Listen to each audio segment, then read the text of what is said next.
Welcome to my channel. It's time to move on to the next big milestone in your baby's feeding journey, and that is introducing solid foods. It can be exciting for both you and your baby, but also a little daunting if you're feeling unsure about where to start or what to do. But don't worry, mama, that's what this video is for. Today, we'll be talking all about when to introduce solids, which foods are best to start with, how to safely prepare them, signs your baby is ready to eat, and how to prevent choking. So make sure to watch until the end. If you're new here, welcome. I'm a mom of 3 and a certified gentle sleep consultant. My oldest will be 4 in March, my middle will be 2 in April, and my youngest is still crawling around like a wild one, keeping us on our toes. And if you're a long-time watcher, welcome back. I am so excited because I have a very special announcement at the end of this video that I cannot wait to share with you. When should you start introducing solid foods? The American Academy of Pediatrics recommends waiting until your baby is at least 6 months old. This gives their digestive system enough time to develop and allows them to benefit from all those important nutrients in breast milk or formula. Plus, babies go through a lot of growth spurts during the first 6 months of life. And if you're introducing solid foods too early, it could be hard for your baby to keep up with the increased demand for milk. Waiting until baby is 6 months old helps ensure they are getting enough nutrition from solid foods without interfering with their ability to get the nutrients they need from breast milk or formula. Starting solids too early has also been linked to an increased risk of developing food allergies. By waiting until your baby is at least 6 months old, you reduce the risk of them developing these allergies. And remember, just because your baby is 6 months old doesn't mean they have to stop drinking breast milk or formula. Breast milk and formula should still make up the majority of their diet for the first year of life. Solids should only be about 1/3 of their daily calories. Signs your baby is ready to try solids include being able to sit upright with support, showing interest in your food, having good head and neck control, being able to move food from the front to the back of their mouth, and losing that tongue thrust reflex, which is when your baby automatically sticks their tongue out when you try to feed them something other than milk, like a spoon. Now let's talk about which foods to start with. You may have heard that you should start with iron-fortified baby cereal, and that is still a good place to start. But there are other great options too, like pureed vegetables and fruits. I recommend starting with single-ingredient foods, so you know exactly what your baby is eating. Iron-fortified rice cereal can be a great place to start, but if you'd prefer to skip it, that's okay. You can start with pureed veggies and fruits instead. Just make sure they're iron fortified. If you do choose to start with rice cereal, mix it with breast milk, formula, or water according to the instructions on the package. Then you'll gradually add more over time as your baby gets used to it. Another option for first foods is pre-made purees.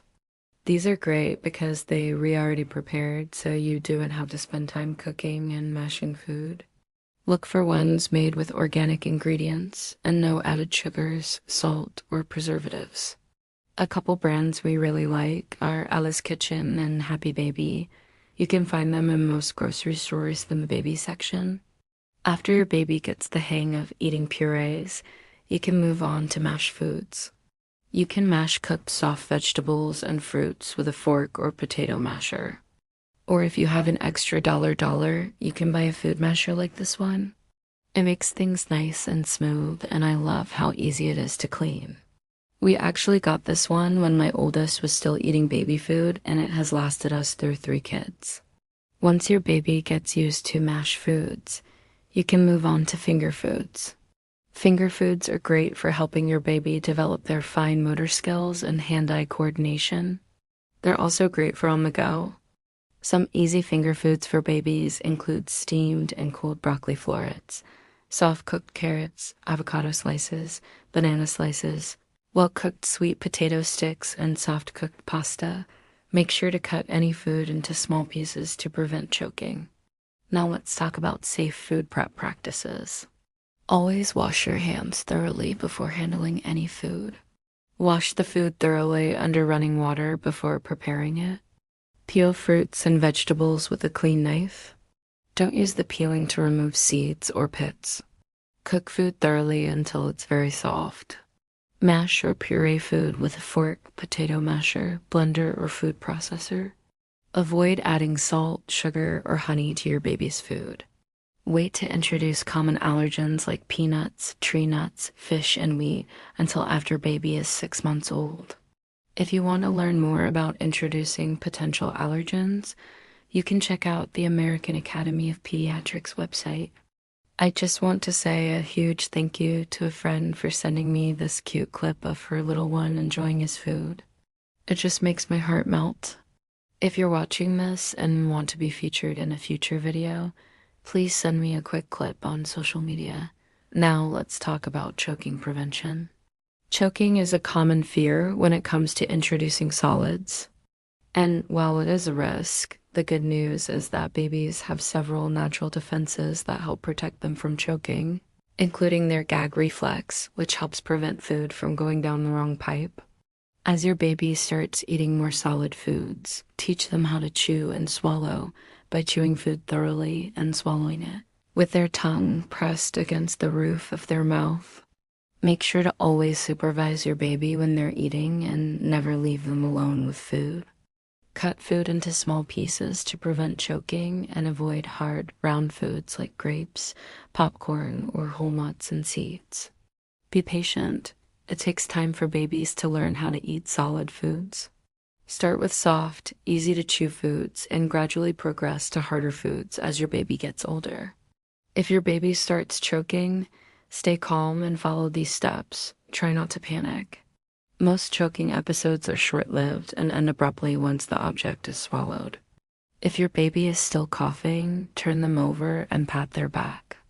If that doesn't work, give them a few gentle chest thrusts.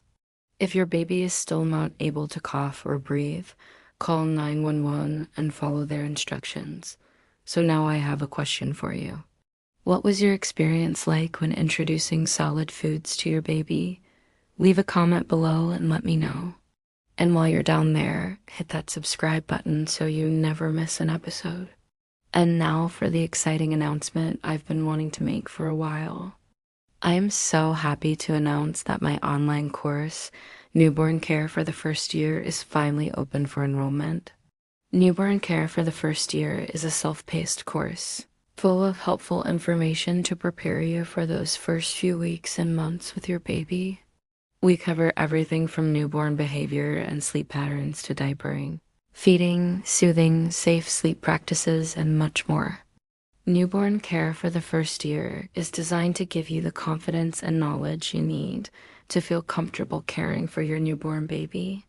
Even if this isn't your first baby, you'll find helpful tips and tricks in this course.